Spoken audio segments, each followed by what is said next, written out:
One of the biggest things about community management is that you want to create intimate, intentional spaces where people feel like they can connect with each other.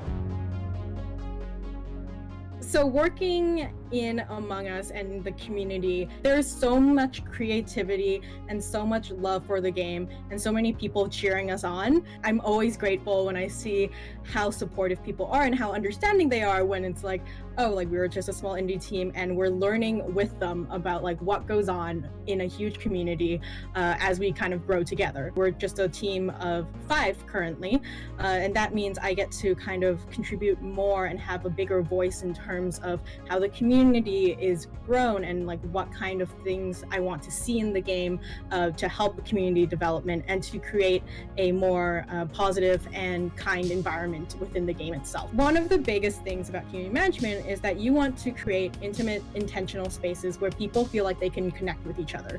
And having the ability to connect is very different from actually feeling connected, right? So when you have such a huge community, you want to be able to create spaces and events and times where they actually feel like they are part of your community. They're not just like randomly tweeting at you or they're just saying random words in a Discord and not actually having a real conversation. So that is definitely the biggest challenge that I have. I think the hardest thing for any community manager to have and to learn is to have empathy and compassion. It takes a lot to be able to understand and try to communicate properly with them and to kind of create this atmosphere of understanding and care and kindness, which is an often devalued skill for sure, but is definitely for me the most important thing. Also, things that I found that have been really helpful is to just have like a basic understanding of either content creation, so like image editing, video editing. Everyone sort of has their thing in community management, and just to be able